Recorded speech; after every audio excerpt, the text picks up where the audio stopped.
Nicolas Fraisse, bonsoir. Bonsoir. Nicolas, vous avez la capacité de sortir de votre corps pour aller explorer d'autres lieux, comme si votre conscience pouvait se déplacer toute seule. Ça s'appelle la décorporation, Out of Body Experience, OBE. Sylvie Decciolas, bonsoir. Bonsoir. Vous êtes docteur en biologie moléculaire à l'Université de Genève et vous étudiez le cas de Nicolas depuis 10 ans. Et ensemble, vous publiez aux éditions Guy Trédaniel un livre qui s'appelle « Voyage aux confins de la conscience ».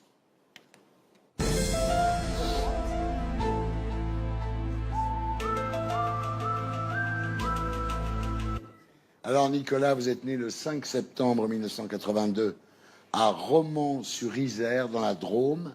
Votre père, employé municipal, votre mère, infirmière. Tout à fait. Comme beaucoup d'enfants, vous avez une grande capacité à vous extraire du réel quand vous vous ennuyez. C'est vrai. Mais bientôt, vous constatez que c'est de votre corps et non pas du réel que vous pouvez vous extraire. Votre grand-mère a des aptitudes similaires. Quand elle vous envoie chercher du pain à la boulangerie, elle vous précise qu'il reste 2 couronnes, dont une qui est trop cuite et une qui est bien dorée. Et en arrivant dans la boulangerie, vous constatez que c'est vrai. C'est ça. Mais pour moi, c'était normal et je ne me posais pas la question de savoir si elle avait quelque chose de particulier par rapport à d'autres. Alors, vous avez 7 ans quand vous avez conscience que vous pouvez quitter la salle de classe et que vous pouvez vous retrouver chez vous avec vos chiens. Oui, oui, c'est vrai. Je me suis rendu compte que c'était pas seulement des rêveries. Oui, En fait, oui, c'est pas des moments d'absence ou des rêveries. Non. Vous pouvez vraiment vous extraire de votre corps et aller chez vous. voilà, c'est ça. Et voir à l'instant T ce qui s'y passe. Alors pendant ces moments-là, les gens qui vous entourent croient que vous êtes dans la Lune. En fait, vous sortez de votre corps, Nicolas. Vous dites comme une vapeur, comme une brume qui s'en détache. Oui, c'est effectivement ce type de sensation. C'est comme si quelque chose de plus fluide que le corps, quelque chose de plus subtil, se décalait légèrement du corps vers l'avant. Et à partir de ce moment-là, il y a une sorte d'effet de balancement ou de tourbillon. Et je me retrouve dans l'endroit où mon corps ne se trouve pas. Ouais. À l'époque, ce vécu vous semble à vous tout à fait normal. Ah oui, complètement, complètement. Pour moi, tout le monde pouvait le faire. Mes copains de classe, je pensais qu'ils pouvaient le faire aussi. C'était logique. Quand on se trouvait à un endroit où on se faisait chier, eh ben, on pouvait aller dans un autre. C'était logique. Oh, le rêve. Mais bientôt, vous réalisez, effectivement, en discutant avec vos copains, qu'ils ne vivent pas du tout la même chose que vous. Vous en parlez à votre prof de maths, qui vous conseille d'en parler à votre médecin. À la maison, le sujet est tabou. Hein. Vos parents Oui, on considèrent... n'en a pas parlé jusqu'à ce que mon cas soit effectivement étudié par des scientifiques. Vos parents, ils pensent que c'est des fadaises, tout ça, en fait. Ils pensaient. Ouais, À l'époque, évidemment. Alors vous-même, vous commencez à douter, mais un jour, alors que vous vous ennuyez au fond de la classe, vous vous retrouvez chez vous et vous voyez votre père construire un petit muret.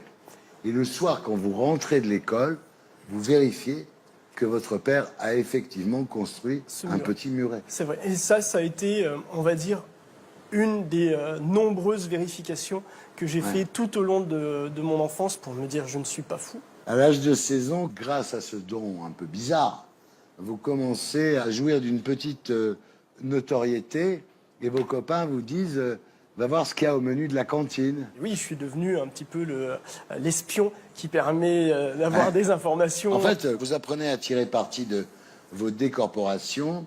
Par exemple, quand vous avez un examen, vous laissez un livre ouvert chez vous et vous allez voir ce qu'il y a.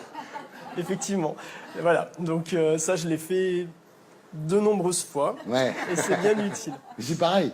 Quand vous n'avez pas de ticket dans le tramway, vous vous projetez à la station suivante, vous voyez celle où il n'y a pas de contrôleur et vous vous arrêtez à celle-là. Et je vais à pied vérifier à la station suivante pour être sûr qu'il y Que vous avait aviez effectivement... raison. Voilà. C'est pareil pour À Lyon, c'est pas les Vélib, c'est les Vélov. Pareil, donc... Pour savoir s'il y a une place de vélo. voilà. Et avec les filles? Moi, c'est pas vraiment les filles, mais bon, après... Alors, après des études de comptabilité, vous trouvez un job dans un grand groupe. Et ce qui est marrant, c'est que ça vous sert aussi dans le boulot, parce que quand vous êtes en vacances, vous retournez à votre bureau et vous voyez au sommet de la pile de courrier une lettre urgente, une lettre très importante, dont vous le signalez à votre collaboratrice. Qu'il fallait la traiter C'est en génial. urgence. Ouais. Parfois, il y a des choses qu'on n'a pas envie de voir, par exemple. Oui, il y a certaines choses qu'on forcément on n'a pas envie de voir. Ouais. Par exemple? Par exemple, ça m'est arrivé de surprendre mon ex-compagnon en compagnie de quelqu'un. Il sortait de son corps aussi. C'est ça. Le 17 juillet 2006, Sylvie, vous rencontrez Nicolas pour la première fois. Il est en congé à Martigues, chez la mère de son compagnon, et vous participez à un colloque consacré à la Near Death Experience, la NDE. Voilà, moi ce jour-là, j'étais en train de monter avec mon collègue, donc Claude-Charles Fourier, un projet de recherche sur ces phénomènes. Ça faisait déjà à peu près 10 ans qu'on recueillait des témoignages de ce type. On avait déjà des centaines de témoignages. Mais voilà, moi en tant que scientifique, c'est vrai que j'avais quand même ce doute, me dire c'est quand même assez incroyable d'imaginer que la conscience puisse faire ce genre de choses. Donc je voulais monter un projet scientifique pour vérifier la réalité de ce qui rapportait, savoir si c'était une hallucination ou bien si on avait affaire à quelque chose d'autre. Et voilà comment vous vous retrouvez, Nicolas, à 24 ans, au laboratoire de recherche de l'Université de Genève. Là, vous racontez vos sorties du corps. Alors, en fait, c'est un mouvement vers l'avant de la totalité du corps et vous vous retrouvez instantanément ailleurs en train d'observer une scène. Hein. C'est ça. Et alors, vous ne voyez pas dans ces cas-là les choses d'un point de vue extérieur. Vous êtes toute la scène que vous observez. C'est pas un regard comme ça, c'est vous êtes part of the thing, quoi. The thing, c'est ça. La totalité. À la fois, si par exemple je me projetais ici, je serais à la fois votre bureau, le sol, tout ce qui nous entoure, mais aussi vous, les pensées, toutes les informations en fait qui sont présentes. Ouais. C'est-à-dire plus qu'une vision, c'est une communion. Oui, ça serait plus ça. Ça serait Voilà, plus une idée de c'est communion. ça. Hein. Alors au retour, quand vous revenez dans votre corps, hein, vous ressentez comme une forme de compression, comme si on voulait faire entrer quelque chose d'un peu gros dans quelque chose de petit, hein, c'est ça. C'est ça. En fait, c'est vraiment cette idée de faire rentrer quelque chose d'infini dans une toute petite boîte. Ouais. En fait, vous ne pouvez pas partir en décorporation quand ça vous chante. Il faut quand même que vous soyez détendu et que vous ressentiez un besoin d'y aller. On va dire que la sortie se fait assez facilement lorsque je m'ennuie. Après, c'est la destination dans laquelle je vais me retrouver. Il faut qu'il y ait effectivement quelque chose de prenant, je dirais, émotionnellement parlant, pour que je me trouve à l'endroit voulu. Et quand vous sortez de votre corps, votre enveloppe corporelle, on peut vous parler ou vous êtes ailleurs? Vous pouvez me parler, mais moi je serai ailleurs. Donc, vous pouvez toujours me parler. Et vous répondez Non, pas du tout. En fait, lorsque il y a décorporation, mon corps reste totalement figé. Alors maintenant, on va voir un magnéto qui prouve exactement ce que vous racontez. C'est une expérience donc, qui a été faite où on vous demande d'aller dans une boulangerie pour voir ce qui se passe dans cette boulangerie. On regarde.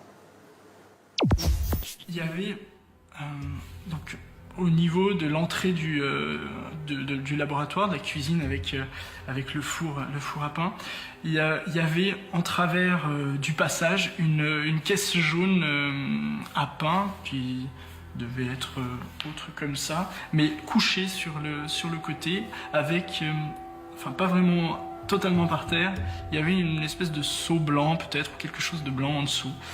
Hormis ça, quoi dire d'autre? Il y avait la vendeuse qui était là, que je connais, donc est-ce que c'est une vision à distance ou est-ce que c'est quelque chose dont je me souviens, je sais pas. Tout ce que je sais, c'est que elle avait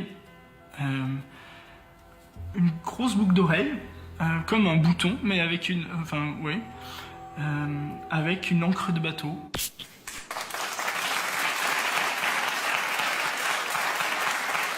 Vous voyez à distance, quoi. Vous qui êtes scientifique, ça doit être terrible, non? Ah, il est hallucinant, Ah ouais, Nicolas. c'est Pour nous, génial c'est d'avoir un- fantastique. Ah oui, c'est un candidat, on ne va pas dire cobaye, parce qu'on n'aime pas ça, mais c'est un candidat fantastique. À partir de là, Sylvie, vous menez de nombreuses expériences scientifiques avec Nicolas. Il y a la photo de la Tour Eiffel. Alors, ce qui est très étonnant, racontez-nous, parce que, en fait, il voit la Tour Eiffel, mais il n'arrive pas à dire que c'est la Tour Eiffel. Comment ça se Oui, passe? c'est un des premiers tests qu'on a fait avec lui. Tout au début, on le connaissait à peine. On faisait une projection d'image derrière un écran. Et il revient en disant, j'ai vu quelque chose, c'était pointu, un peu comme un A avec une barre transversale. Il y a des croisillons. Je dirais que c'était en métal, mais je vois absolument pas ce que c'est. Et à aucun moment, il a été capable d'interpréter ce qu'il Il voyait. dit pas c'est la Tour Eiffel, mais il décrit la Tour Eiffel. Tout à fait. Et puis il y a aussi la télépathie. Alors ça, c'est incroyable. À mon avis, c'est l'avenir de vos expériences. C'est-à-dire que là, vous pouvez écouter les pensées qu'on a. Oui, ça m'est possible. Ça m'est possible d'entendre, entre guillemets, le flot de pensée que vous avez, enfin que chacun d'entre nous a constamment. Là, par exemple, est-ce sa que petite vous tête. voyez que l'émission est bientôt terminée, j'ai envie d'aller fumer un pétard, par exemple. Alors, la décorporation, donc, et la télépathie vous permettent d'être imbattable au poker. Effectivement, mais j'utilise pas ces capacités en dehors du cercle amical, c'est-à-dire Et du cercle scientifique. Oui, du cercle scientifique. Tout ça nous ramène au poids de l'âme. L'être humain perd 21 grammes au moment de sa mort. C'est quelque chose qui a été démontré dans les années 1900 par le docteur Duncan McDougall. Il y a eu un film qui a été fait qui s'appelle 21 grammes, effectivement. Alors vous, ce qui est très spécial, c'est que quand vous vous décorporez, vous perdez 45 grammes. Est-ce que ça veut dire qu'il existe des âmes plus lourdes que d'autres? Il y a eu effectivement une expérience avec une balance de précision qui a démontré une perte, puis Oui. la récupération de 40 et quelques grammes. Mais c'est une expérience qu'on a réussi à faire qu'une seule fois. Donc pour l'instant, c'est assez préliminaire, on ne peut pas vraiment en tirer des conclusions. Mais effectivement, la seule fois où il a réussi à faire une sortie hors du corps alors qu'il était sur cette balance, il y a eu cette différence de poids étonnante. Alors en 2009, Nicolas, vous vous retrouvez perdu dans le cosmos. Là, c'est grave parce que vous êtes plus chez la boulangerie. Hein, vous êtes dans le cosmos et vous vous retrouvez à un moment en face d'une énorme masse lumineuse. Dites-vous, un nuage d'une blancheur pure. Et là, vous communiquez avec cette masse lumineuse et vous entendez respect. Respect. Disons que entendre, c'est un bien grand mot, mais disons que j'ai capté ça. Oui. Quand je suis revenu, il y a eu ce terme qui s'est imposé à moi. Pourquoi? J'en sais rien. Bah non. Et je pense que je préfère ne pas me poser cette Oui, c'est question pour le moment. inquiétant à un moment. D'ailleurs, à l'époque, quand vous avez vécu ça, vous pensez que vous êtes devenu fou à un moment. Parce que c'est vrai qu'il faut Encore quand une même, il faut avoir le mental de supporter ce genre d'expérience. Ce qui est extraordinaire aussi, c'est que il vous arrive de vous retrouver dans le corps d'un autre. À un moment, il se retrouve dans le corps d'un mec qui s'appelle Robert, qui fait l'amour à sa femme. Vous qui êtes homo, ça doit être chiant. Ah ouais, c'était horrible. Ouais. Comment ça s'est passé? Comment ça s'est passé? En fait, chaque soir, avant de m'endormir, je fais une sortie de corps qui se passe depuis 2009 dans le cosmos.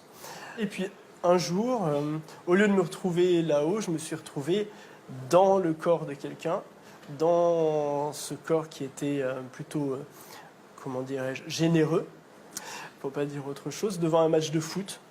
Et, Vous êtes obligé de regarder le foot. et voilà. Ça fait Alors chier. que c'est pas trop mon truc. Donc, voilà. Et je me suis retrouvé chaque soir dans cette personne. Ah ouais. Et à on va dire, dans des situations plus ou moins intimes, Scabreuse. scabreuses. Alors, il vous arrive de vous retrouver dans le corps d'animaux, dans le corps de biches. Oui, entre autres. Comment c'est d'être dans un corps de biche? C'est musclé, c'est doux, c'est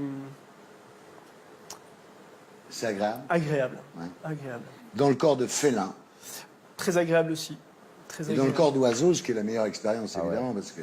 Oui, mais le problème, entre guillemets, c'est que dans le corps d'un oiseau, j'ai eu peur de ne pas savoir voler, parce que sur le moment, je reste moi-même, j'ai toujours plus ou moins cette façon de penser.